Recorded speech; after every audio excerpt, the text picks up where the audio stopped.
최근에 제가 미국에서 목회하시는 목사님이 쓴 책인데요. 다시 일어남 이런 제목의 책을 읽다가 보니까 거기서 이제 이 저자가 이제 자기가 경험한 걸 하나 거기다가 이제 담고 있는 것을 보았습니다. 지금 이제 우리나라도 좀 그런 추세인데요. 미국에 가서 보면은 이제는 스타벅스 같은 이런 카페가 그냥 이제 커피 마시는 정도가 아니고요. 많은 젊은이들이 이제 그런 카페에 가서 공부도 하고 또 숙제도 하고 컴퓨터도 치고 또 책도 읽고 그런 문화 공간으로 그 카페를 이용을 합니다. 그 저자 목사님도 젊은 분이다 보니까 이제 그런 이용을 많이 했던 것 같습니다. 이분은 새벽 기도가 끝나면 이제 가까운 카페로 가셔가지고 거기서 이제 성경도 읽고 또 설교 준비도 하고 또 책도 읽고 이제 그렇게 시간을 보낸다는데요. 어느 날이에요. 이 목사님이 이제 그 카페에서 이 성경을 읽고 있는데 연세가 지긋하신 어떤 노인분께서 미국 사람이에요. 다가오시더니 이렇게 물으시더래요. 지금 읽고 있는 것이 성경 맞습니까?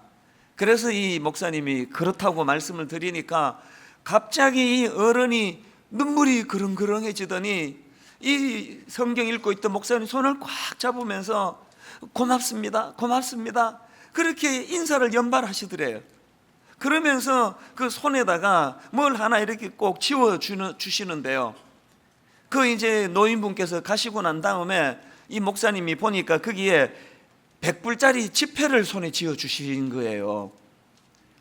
제가 이 글을 읽을 당시는 지난 여름에 이제 미국에서 왜 이민교회는 이렇게 상처가 많나 아픔이 많나 그렇게 마음이 좀 아플 때인데 제가 그 글을 이 하나님이 이걸 제게 왜 읽히시는가, 오늘 이민교회가 갖고 있는 그 많은 상처, 오늘 한국교회가 이렇게 세상에 천덕꾸러기가 되어 있는 이 가슴 아픈 현실, 미국교회가 유럽교회가 저렇게 그냥 타락의 길로 접어들어 있는 이 모든 현상들에 대한 답이 이 미국 어른의 그렁그렁한 눈물 속에서 그 답이 있다는 생각을 한 거예요.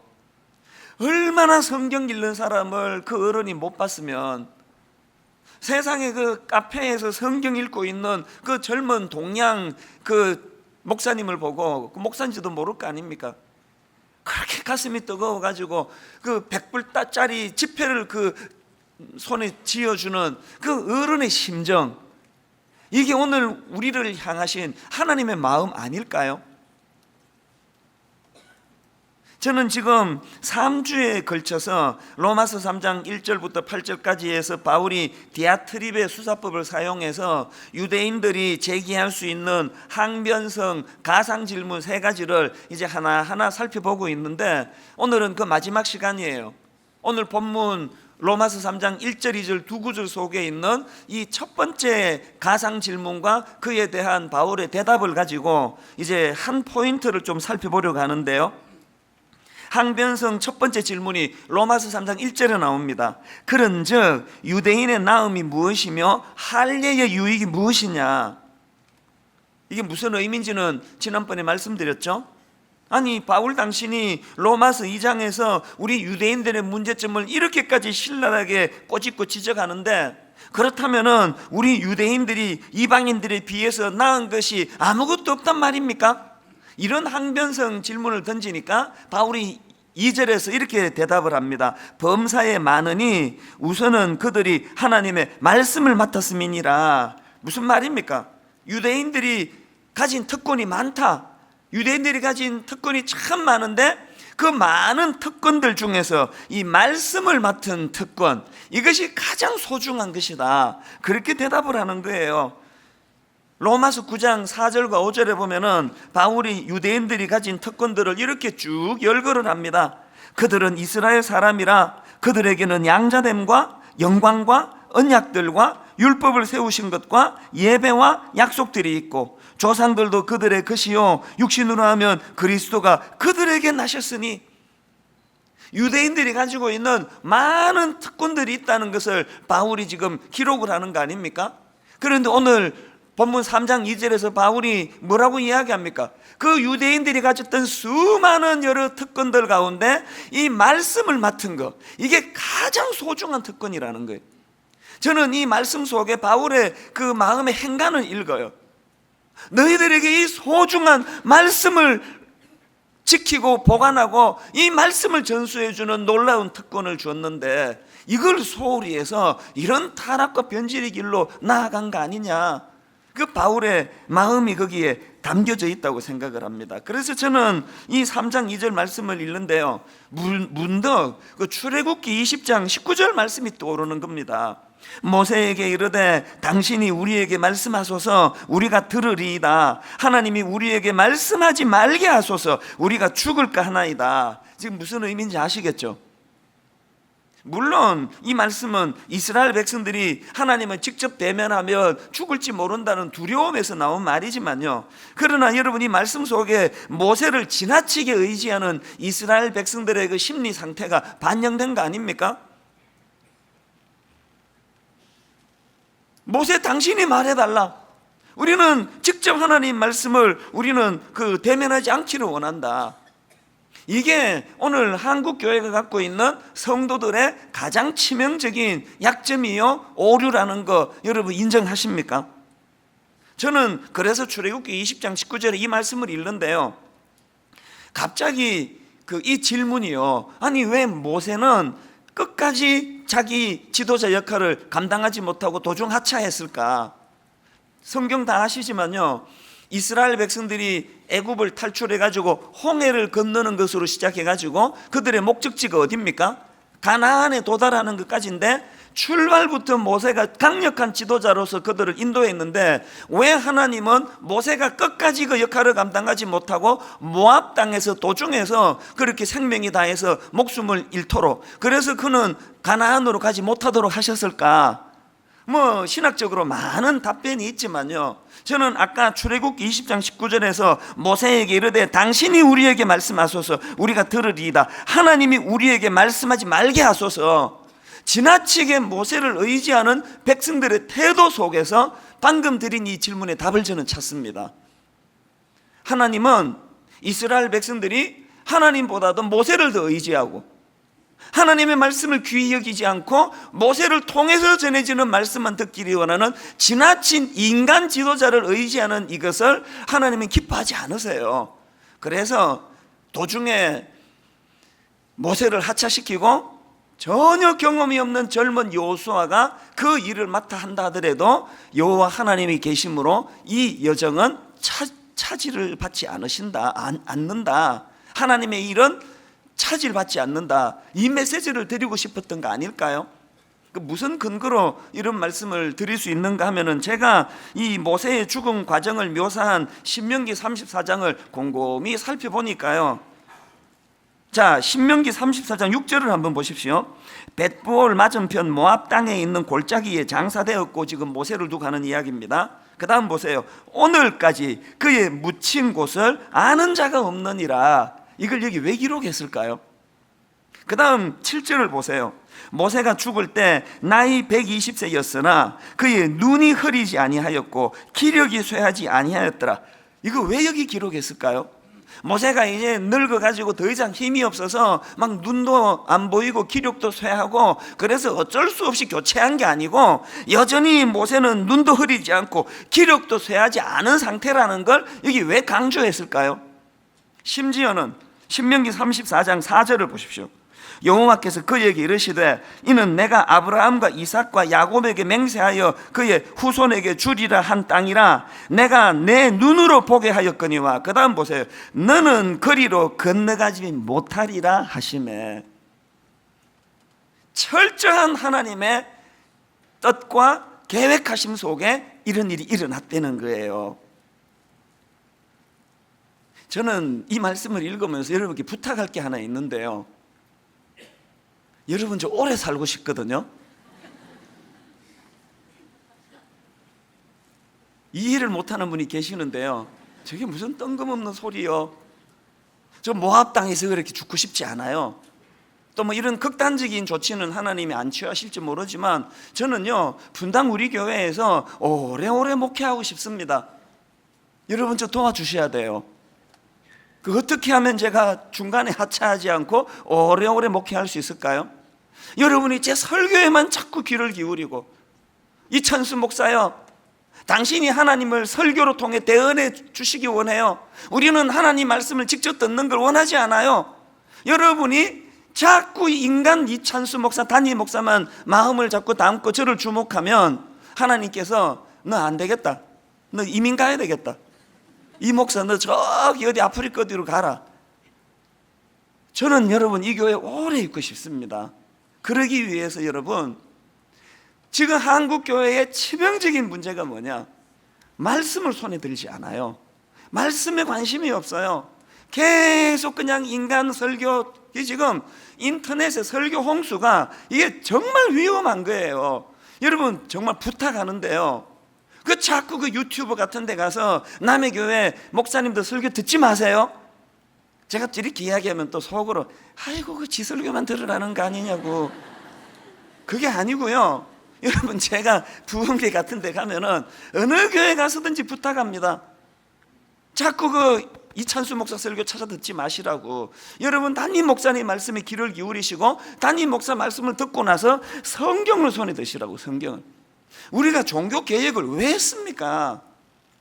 그 당시 중세 교회가 타락을 해가지고 성도들에게 성경을 들려주지 않고 번역도 안 하고 그저 그냥 신부를 통해서만 하나님을 대면할 수 있도록 만드니까, 그리고 교황을 이 성경의 권위와 같은 반열에 세워놓으니까 그거에 항거해서 루트를 위시해서 종교개혁자들이 목숨을 걸고 개혁을 한 거 아닙니까? 그 덕분에 지금 우리 손에 이 한글 성경이 들려진 거 아니냐고요.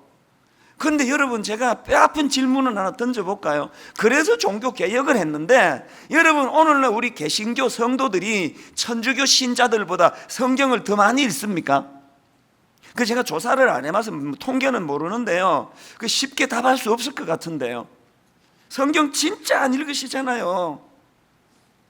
예전에 제가 청소년 사회 갈 때 보니까 이 애들이 중고등학생들이 막 그냥 찬양 부르면은 막 다 뒤집어져요. 막 고래고래 소리를 부르고 막 목 다 쉬도록 찬양하고 막 눈물을 줄줄 흘리고 막 그렇게 찬양을 해요. 지금 우리 젊은이들이 예배하는 오후 예배가 그런 은혜가 있습니다. 막 대단히 찬양할 때 보면은. 그리고 이제 막 이따가 설교 끝나고 애들에게 통성기도 시키면 막 어떤 애들은 막 그 어린 중고등학생이 막 떼굴떼굴 막 뒹굴고 막 가슴을 치고 그렇게 회개가 터지는데요, 막 예수님 사랑합니다 막 소리 지르고 막 격한 감정을 어쩔 줄 몰라 하는데요, 이제 집회가 다 끝나고 막 너무너무 은혜롭게 찬양하고 기도하는 애가 궁금해가지고 물어봐요. 너 그렇게 예수님 사랑한다 그러는데 너 근데 예수님은 누군지 좀 아냐고. 모른대요. 제가 예수님 잘 몰라요. 아니 뭐 성경을 안 읽는데 예수님은 어떻게 압니까? 막 장례식 가가지고 막 밤새도록 울고 괴로워하고 막 떼굴떼굴 뒹굴고 막 고굴하고 다 그러고 이제 새벽에 동이 트니까 아 근데 누가 죽었지? 이게 지금 딱 이거예요. 딱 여러분이 정말 성경은 안 읽어도 막 너무 안 읽으셔요. 루터가 막 하늘에서 가슴을 칠 거예요. 내가 이러자고 내가 목숨 걸고 종교 개혁했나.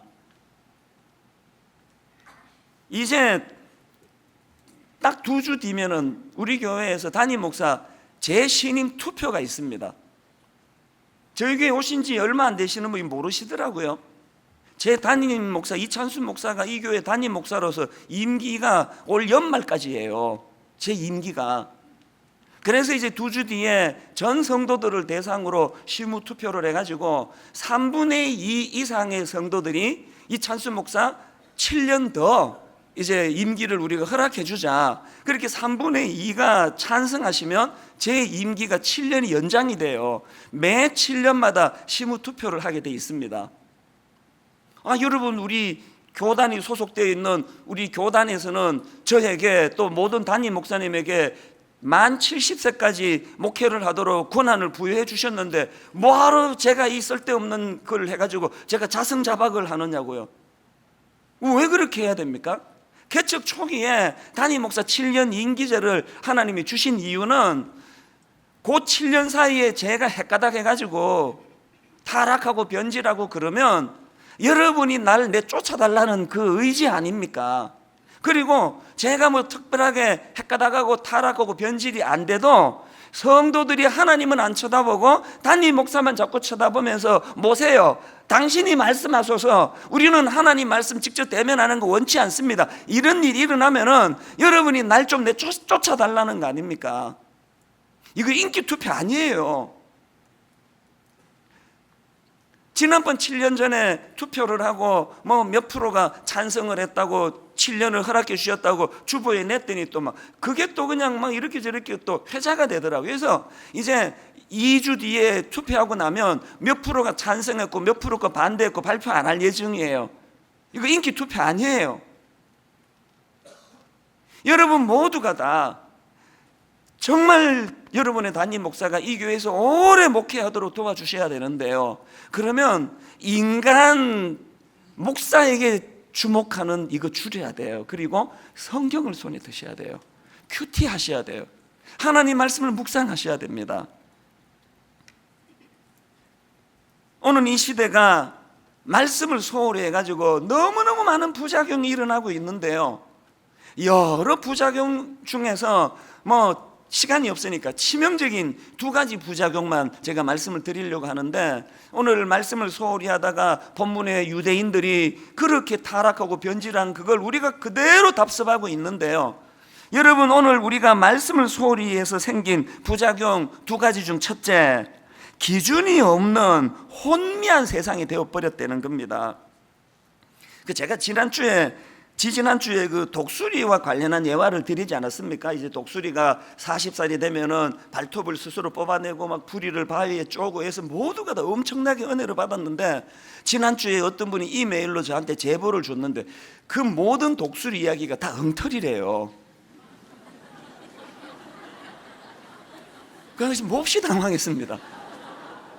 그러면서 이제 그 근거로 어떤 분의 칼럼을 제게 하나 보내주셨어요. 보니까요, 우선 독수리가 수명이 40살이라는 이것도 엉터리래요. 그리고 또 이 새 종류는요, 포유류와 달라가지고 영양 섭취를 못하면은 생존할 수 있는 기간이 아주 짧아가지고요, 부리를 그런 식으로 쪼으면은 음식물을 못 먹으면 그 독수리 죽는데요. 하여튼 이게 제가 인용한 게 맞는 게 하나도 없어요. 당황되더라고요. 내가 미국에서 그 글을 읽고 너무 감동을 받아가지고 그거를 내가 설교 시간에 인용했는데 또 전혀 다른 글이 또 칼럼이 있다는 거예요. 그래가지고 제가 그 보내준 칼럼을 꼼꼼히 읽어보니까요, 이제 그분이 이제 그런 독수리가 뭐 부리로 쪼아하고 이게 다 엉터리라는 얘기를 열거하고는 이분이 뭐라고 거기다 하나를 더 붙였냐니까, 자기가 직접 서울대공원에 전화해가지고 맹금류 사역사에게 전화해서 확인했대요. 내가 그 글 보고 내가 항복, 내가 쳤습니다. 여러분, 내가 공식적으로 사과하는데 그 독수리 이야기는 잊어주세요. 여러분, 제가 이 글을 인용해가지고 설교했는데 저 글을 보면서 이게 잘못됐다고 시인하게 되는 과정에서 제가 본 이 글하고 저 글에서 결정적인 차이가 뭐냐, 이 글에는 근거가 없는데요, 저 글에는 서울대공원의 전문가에게 전화로 확인했다는 근거가 있더라고요. 그래서 제가 변명하지 않고 제 잘못을 시인하기로 한 거예요. 제가 지금 무슨 말씀을 드리고 싶을까요? 아무리 우리 귀에 그럴듯해 보여도요, 근거가 없으면 그건 틀린 거예요. 주님은 우리 인생의 매뉴얼로 근거되는 성경을 주셨어요. 이 성경을 기준으로 해서 가정이 유지가 되고, 성경을 기준해서 교회가 운영이 되고, 성경을 가지고 자기 인생의 지침으로 삼도록 이 기준을 주셨는데 이 기준을 무너뜨렸습니다. 누가? 저와 여러분 모두가 다 성경 안 읽는 것으로, 성경을 기준으로 삼지 않고 있지도 없는 근거도 없는 인터넷에서 자료를 가지고 오니까, 그래서 여러분 제 설교를 너무 믿지 말라는 거예요. 이런 엉터리가 한두 가지겠습니까? 제 설교는 오류가 있는 거예요. 오류 없으면 그거는 오류 없다 그러면 그건 안 됩니다. 설교는 오류가 있어요. 그렇기 때문에 이 성경 말씀.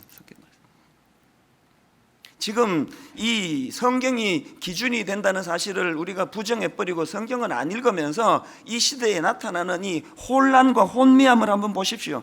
동성애 문제도 지금 그 대표적인 사례 아닙니까? 여러분, 지난 6월 달에 미국 대법원에서 동성결혼 합헌을 이제 판정을 했지 않습니까? 그리고 나서 지금 미국 사회가 지금 혼미함 그 자체예요. 예를 한번 들어볼까요?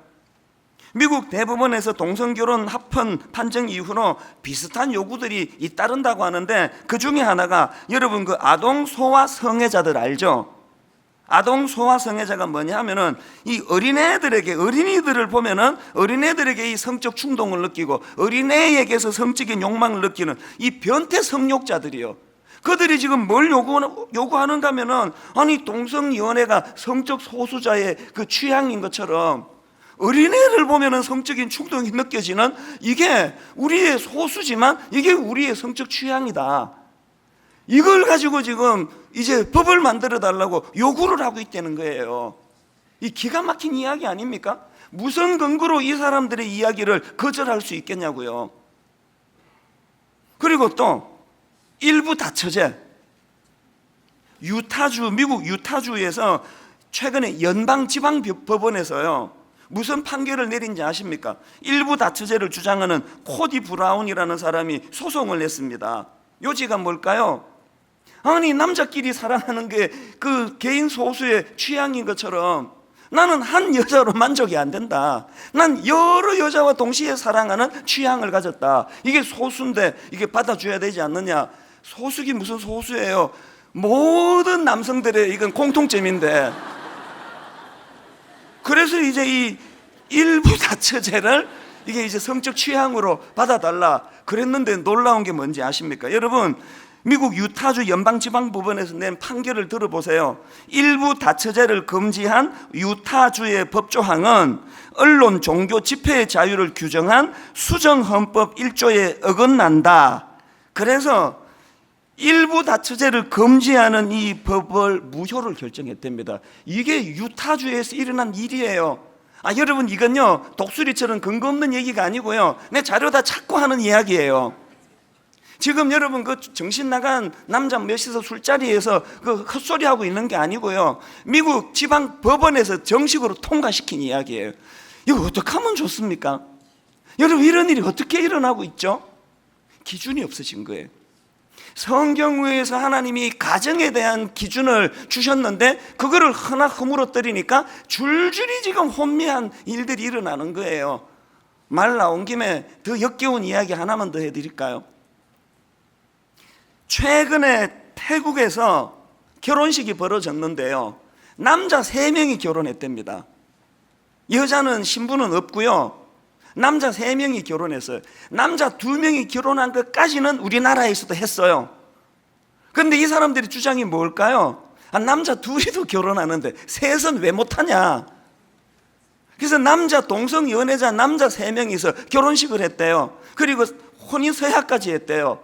그건 나 너무 궁금해요. 어떻게 했을까?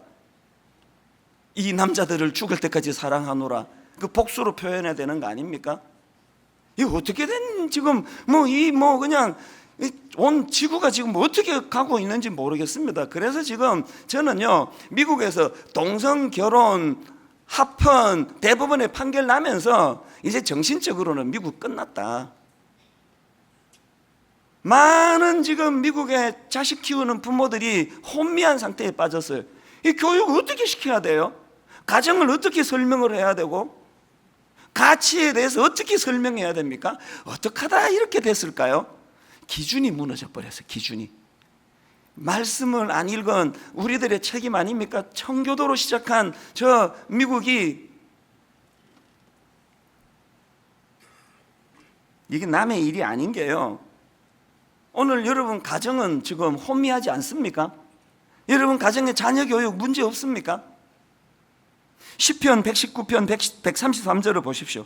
나의 걸음을 주의 말씀에 굳게 세우시고 어떤 죄악도 나를 주관하지 못하게 하소서.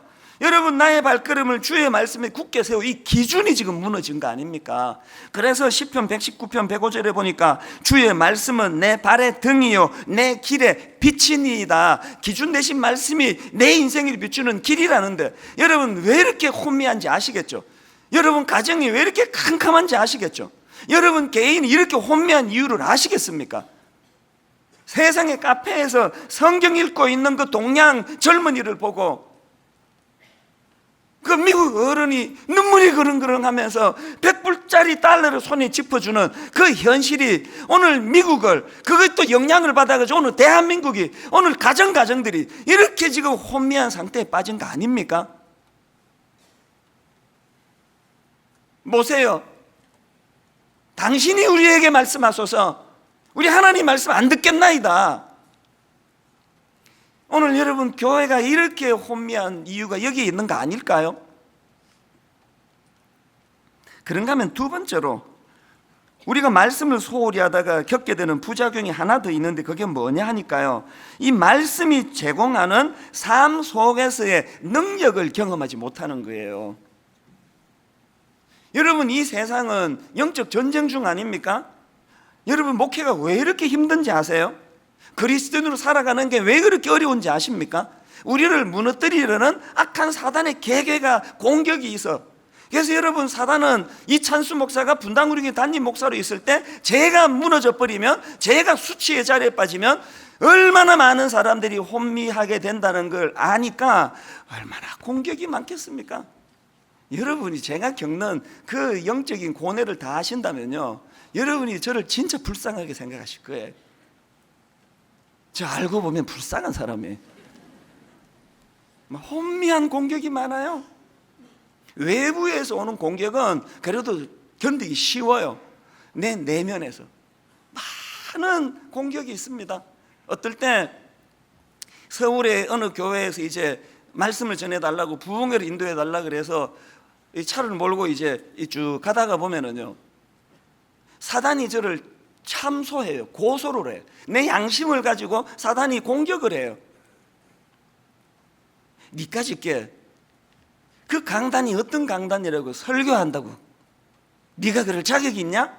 사단이 저를 참소해요. 사람들이 니를 모르니까 그 설교 들으러 그렇게 하고 앉아있는 거지, 네가 들키지 않은 그 과거의 수많은 더러운 짓거리들을 성도들이 안다면 누가 네 설교를 들으러 오겠냐고 사단이 저를 그렇게 참소를 해요. 여러분 참 이상한 게요, 제가 알기로 이 사단은 거짓의 압이라고 알고 있는데 어떨 때는 또 참말도 해요. 그 참소가 다 맞는 이야기예요. 맞아요. 저는 여러분 크고 작은 죄를 많이 지은 죄인이에요. 저는 강단에 쓸 만큼 거룩한 존재가 아닙니다. 안 들켰을 뿐이에요. 그럼 어떻게 해야 됩니까? 그 설교하러 가다가 사단이 그렇게 깨닫게 해줘가지고 그 가다가 전화로 그 담임 목사님한테, 목사님 아무래도 이번 부흥회는 취소해야 되겠습니다. 안 되겠습니다. 그러면 그 교회가 지금 다 준비하고 광고했는데 얼마나 당황하겠냐고요. 그럼 목사님이 아니 왜요? 무슨 일이에요? 근데 그 사탄이 쓰지 마라 그러네요. 이래서 가지고 집회를 취소하면 말이 되겠습니까? 저요 한 번도 그래서 집회 취소한 적 없습니다. 왠지 아십니까? 사단이 저를 공격할 때 저는 거기에 응수하는 말씀의 무기가 있습니다. 사단이 그렇게 저의 죄책감을 가지고 공격할 때 저는 로마서 8장 1절과 2절을 가지고 응수합니다. 사단에게 이렇게 제가 입술을 벌려 대응해요. 그런즉 이제 그리스도 예수 안에 있는 자에게는 결코 정죄함이 없나니. 여러분 제가요 사단이 다 거짓말하고 나는 천사인데, 난 태어나 지금까지 한 번도 죄진 적이 없는데 사단이 거짓말하기 때문에 제가 정죄함이 없다고 말하는 게 아니에요. 제가 정죄함이 없다고 선포하는 근거는 2절에 있는데요, 왜 그렇게 선포할 수 있느냐? 이는 예수 그리스도 안에 있는 생명의 성령의 법이 죄와 사망의 법에서 너를 해방하였습니다. 저는 사단이 말한 그대로 부끄럽게 짝이 없는 죄를 많이 범한 인생이에요. 그러나 여러분, 사단이 저를 참수할 수 없어요. 왠지 아십니까? 나 같은 인생에게 긍휼의 은혜를 베푸르신 주님, 십자가 보혈의 은혜로 나 같은 것까지 구원해 주셔서 의롭지도 않은데 의로운 자리로 인도해 주시니 그 감격이 너무 커서 그 은혜를 힘입어 설교를 하거든요. 차를 몰고 가다가 혼자서 입술로 크게도 소리 안 내요. 로마서 8장 1절 2절 이 말씀을 가지고 응수하면서 이렇게 이야기합니다. 네가 알고 있는 그 모든 내가 지은 더러운 죄악들 우리 하나님도 다 아시지만 로마서 8장 1절 2절에 이 말씀에 의지하여 나아가는 저를 우리 하나님 불쌍히 보시고 나를 새로운 피조물로 만들어 주어서 네가 더 이상 나를 참소하지 못한다. 날 위해 십자가 지신 예수 그리스도 이름을 의지하여 명하노니 나를 혼미하게 하는 악한 사단은 떠나갈지어다. 힘을 못 써요. 막 소리 고래고래 지르고 할 필요 없어요. 말씀의 근거를 가지고 나지막히 속삭이면 저 안에 자유와 평화가 용서함을 받은 자의 기쁨이 은혜의 감격이 여러분 지금 남북이 대치하고 있는데요. 만약에 지금 이 시간에 북한에서 갑자기 서울을 향해 가지고 혹은 분당을 향해 가지고 스커드 미사일을 쏘지 않습니까? 그러면 우리 국군이 으아 그러고 막 서울이 불바다 되고 그런 거 없어요. 불철주야 레이더망을 가지고 살피고 있던 우리 국군이 북한에서 스커드 미사일을 쏘면은 바로 패트리어트 미사일로 응수를 해요. 그래서 그 무서운 그 미사일이 서울 땅에 폭발을 일으키기 전에 공중에서 그걸 폭파시켜 버려요. 그래서 우리가 편안하게 잠을 자는 거예요. 비극은 여기에 있습니다. 비극은 영적으로 사단이 여러분의 마음속에 무서운 영적인 스커드를 쏘아대는데 응수할 무기가 없는 거예요. 성경을 안 읽어. 아는 구절이 없어. 대응을 못해. 사단이 여러분 내면에 공격을 스커드 미사일을 쏘면 여러분이 하시는 건 딱 하나 아닙니까? 이거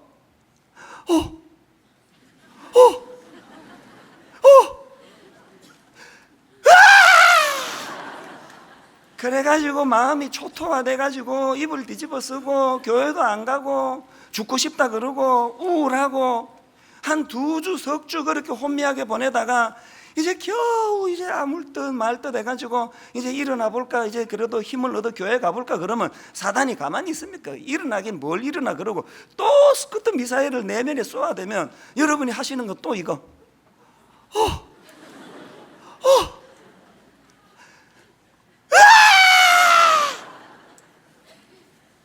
대부분의 오늘 그리스도인들의 삶이 이거 아닙니까? 응수할 무기가 없는 거. 응수할 무기가 뭘로 방어하실래요? 설마 여러분보다 저에게 마귀가 덜 공격하겠습니까? 그런데 여러분 마귀가 저를 그렇게 공격할 때마다 막 넘어져 가지고 제가 목회를 이렇게 흔들흔들거린다면 여러분 얼마나 불안하시겠어요? 매주일마다 주보 확인하고 오늘은 이찬수 목사 설교하나? 마귀가 오늘은 좀 쉬나 보네. 그럼 한 2주에 한 번씩 설교 막 딴 사람이 하고 광고에 이찬수 목사님 지금 영적 스커트 맞아가지고 지금 다 죽어가고 있으니 여러분 기도해달라 그러고 이렇게 하면은 성도들이 얼마나 혼미하겠냐고요. 여러분 제가요 개척하고 13년 동안에 영육간에 육신을 말할 것도 없고 사단의 공격에 내가 무너져서 설교를 못한 적이 단 한 번도 없는 거 믿으시기를 바랍니다. 아니 믿는 게 아니고 다 아시잖아요. 한 번도 그렇게 한 적이 없잖아요. 공격이 없어서 그런 거 아니에요. 사단의 그 스커트 미사일에 맞서기 위해서는 우리가 말씀, 이 성경 말씀이라고 하는 무기로 패트리어트 미사일 응수가 필요한 거예요. 그래서 여러분 우리 성경 읽으셔야 돼요. 우리 교회의 홈페이지에 들어보세요. 우리 주옥 같은 그 젊은 목사님들이 매일매일 성경 읽도록 도움을 지금 얼마나 주옥 같은 강의가 있습니까? 그리고 성경 통독하시도록 지금 우리 교회에서 그거 다운받을 수 있도록까지 지금 배려를 다 하고 있지 않습니까? 들리는 음성으로도 출근하면서도 들을 수 있고, 그리고 여러분 말씀 암송을 해야 돼요. 암송을 해서 공격할 때마다 거기 응수할 수 있는 무기가 이 성경 암송이라는 걸 아셔야 됩니다. 그런가 하면은 성경 필사, 여러분 작년 이맘때에 제가 성경 필사 운동을 벌였는데 내가 깜짝 놀랐던 게요, 우리 교회의 그 집사님이요 그 담임 목사의 부탁에 반응을 하셔가지고요 딱 1년 전부터 창세기부터 쓰기 시작하셨어요. 태초에 하나님이 천지를 창조하시니라 이렇게 쓰기 시작하셨는데 1년 만에 요한계시록까지 성경을 창세기부터 계시록까지 손으로 다 쓰셨대요. 저희는 지금 그 손으로 쓰신 걸 받아가지고 교회가 재본을 해서 성경책을 만들어 드리려고 그래요. 이 어른이 우리에게 주시는 메시지가 뭐예요? 손으로도 마음 먹으니까 1년에 한 번 창세기부터 계시록까지 다 쓸 수 있는데 그 젊은 성도들 그 눈으로 읽는 거를 1년에 못 하겠습니까? 성경 읽으셔야 돼요. 인터넷으로 제 설교 듣지 말고 그 시간에 성경 읽으세요. 성경이 능력이에요. 여러분, 우리가 잘 알고 있는 히브리서 4장 12절 말씀, 하나님의 말씀은 살아있고 활력이 있어 좌우에 날선 어떤 검보다도 예리하여 혼과 영과 및 관절과 골수를 찔러 쪼개기까지 하며 마음의 생각 같아서 판단하나니. 저는 여기에요, 굵은 글씨로 노란 글씨로 올려드린 게 뭐예요? 하나님의 말씀은 첫째 살아있고 둘째 활력이 있대요. 자꾸 우울하신 분 계시죠? 뭐 틈만 나면 자꾸 비관적인 생각이 드는 분 계시죠? 말씀 읽어야 돼요. 활력이 생긴대요. 살아있는 하나님의 말씀. 우리가 오늘 영적으로 이 능력이 없어진 거 아닙니까? 고린도후서 6장 7절을 보니까요, 진리의 말씀과 하나님의 능력으로 의의 무기를 좌우에 가지고 이 사단의 공격에 응수할 수 있는 의의 무기가 뭐라고 말합니까? 진리의 말씀이라는 거예요. 말씀이 없어요. 그 독수리 이야기도 제대로 못 전하는 이찬수 목사 설교가 여러분 마음에 있어서 되겠습니까? 결론을 맺으려고 합니다.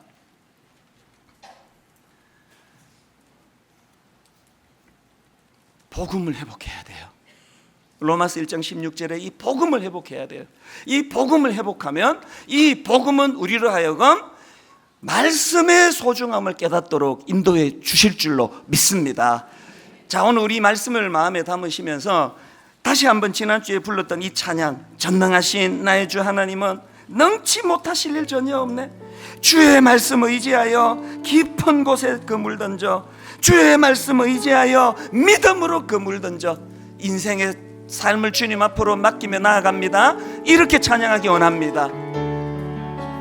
전능하신 나의 주 하나님은, 전능하신 나의 주 하나님은 능치 못하실 일 전혀 없네. 못하실 일 전혀 없네. 우리의 모든 간구도, 우리의 모든 간구, 우리의 모든 생각도,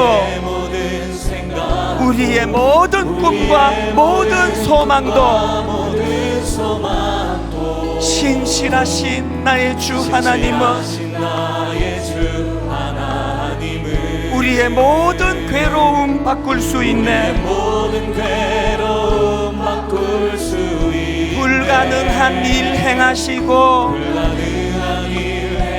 죽은 자를 일으키시니 그를 이길 자 아무도 없네. 주의 말씀을 의지하여 깊은 곳에 그물 던져 오늘 그가 놀라운 일을 이루시는 것 보라.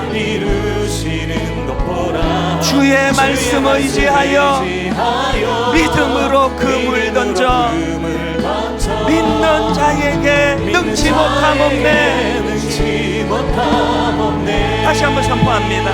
전능하신 나의 주 하나님은 능치 못하실 일 전혀 없네. 우리의 모든 간구도, 우리의 모든 생각도, 우리의 모든 꿈과 모든 소망도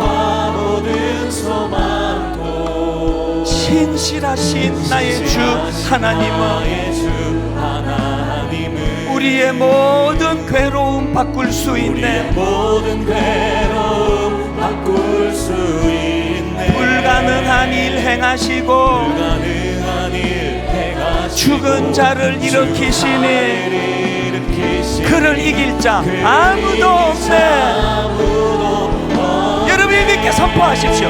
주의 말씀 의지하여 깊은 곳에 그물 던져 오늘 그가 놀라운 일을 이루시는 것 보라. 주의 말씀 의지하여 믿음으로 그물 던져 믿는 자에게 능치 못함 없네. 나의 길 오직 그가 아시나니 나를 단련하신 후에 내가 정금같이 나오리라. 다시 한번 나의 길 오직 그가 아시나니 나를 단련하신 후에 여러분 이렇게 선포해 보세요. 내가 정금같이 나오리라. 말씀 생각하시면서 우리 통성으로 같이 기도하십니다. 살아계신 하나님 아버지, 말씀을 소홀히 한 것, 하나님 유대인들이 그 말씀 맡은 그 놀라운 특권을 소홀히 했기 때문에 변질되고 타락한 것처럼 하나님 아버지, 우리들의 삶 가운데 아버지 말씀을 소홀히 하여 내 기준이 무너져 버리고 말씀을 소홀히 하여 아버지 하나님 말씀의 능력이 사라져 버린 이 가슴 아픈 오늘 우리의 현실을 목도하기 원합니다. 지금이라도 하나님 말씀을 회복하기 원합니다. 말씀을 붙잡고 나아가기를 원합니다. 말씀이 내 인생에 아버지여 길이요 빛이 됨을 맛보 알기를 원합니다. 말씀이 내가 장착해야 될 영적 무기라는 사실을 인식하기를 원합니다.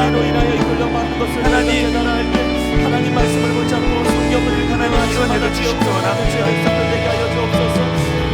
하나님이 은혜를 주시기를 원합니다. 주님의 인도하심을 볼 수 있도록 우리에게 삶을 보여주시는데 아버지 하나님의 생각과 내 영혼을 서지 않게 해주시고 주님의 말씀이 삶의 기준이 되게 하여 주옵소서. 삶의 능력이 되게 하여 주옵소서. 하나님 그렇게 인도하신 주님을 바라봅니다. 인도하여 주시옵소서. 여러분, 저는 다시 한번 촉구합니다. 우리 가정이 왜 이렇게 혼미합니까? 내 인생은 왜 이렇게 어둡고 혼미합니까? 하나님 말씀을 붙잡기 원합니다. 아버지 말씀이 내 인생의 기준이 되기 원합니다. 말씀이 사단의 그 무서운 공격을 이겨낼 능력임을 맛보아 알기를 원합니다. 아버지, 분당 우리 교회는 인간 담임 목사가 자꾸 드러나는 교회가 아니고 모세가 말씀하는 교회가 아니고 하나님의 말씀이 드러나는 교회가 되기 원합니다. 모든 인간들은 다 뒤로 물러가고 하나님의 말씀이 흥왕하는 교회가 되기를 원합니다. 하나님 아버지, 오늘 전 세계적으로 지금 혼미한 이 시대, 가치 기준이 흔들흔들거리고 있는 이 시대에 우리 기존 크리스찬들이 말씀을 소홀히 한 우리의 죄악들을 주님 앞에 회개하기를 원합니다. 우리 가정 안에 말씀이 살아나기 원합니다. 어릴 때부터 자녀들이 사단이 그를 공격할 때 아버지 응수할 수 있는 말씀의 무기가 아이들에게 장착되도록 인도하여 주시옵소서. 지금 이 시간부터 오늘부터라도 다시 한번 회개하며 주님 앞으로 나아가 말씀을 소중히 여기는 귀하고 복된 저와 우리 성도님들 되게 하여 주시옵소서. 감사드리옵고 예수님 이름으로 기도드립니다. 아멘. 이제 우리 다 자리에서 일어나셔서 우리들의 찬양 347번입니다. 예수 안에 있는 자에게 결코 정죄함 없네. 로마서 8장 말씀을 가지고 만든 찬양인데요, 이 말씀을 마음에 담고 그렇게 선포하며 나갑니다. 예수 안에 있는 나, 이걸 손뼉 치면서 기쁨으로 이렇게 찬양합니다. 예수 안에 있는 나에게 결코 정죄함 없네. 생명의 성령의 법이 생명의 성령의 법이 해방하였네. 예수 안에 있는 예수 안에 있는 나에게 결코 정죄함 없네. 생명의 성령의 법이 해방하여 복음 대신 예수 그리스도 예수 예수 오직 예수 예수 예수 오직 예수 죄와 사망에서 나를 구원했네. 죄와 사망에서 나를 구원했네. 해방되었네. 해방되었네. 죄와 사망의 법에서 해방되었네. 해방되었네. 죄와 사망의 법에서 예수 예수 예수 오직 예수 예수 예수 예수 오직 예수 죄와 사망에서 나를 구원했네. 죄와 사망에서 나를 구원했네. 복음의 능력으로 선포합니다. 해방되었네. 죄와 사망의 법에서 해방되었네. 해방되었네. 죄와 사망의 법에서. 이번 한 주간 동안 말씀 안에 담겨져 있는 이 복음의 능력을 가지고 담대하게 누구 앞에서도 꿀리지 않고 비굴하지 않고 어깨 펴고 자신 있게 그렇게 복음의 능력으로 한 주간을 살아내는 복된 여러분 되시기를 주님 이름으로 축복합니다.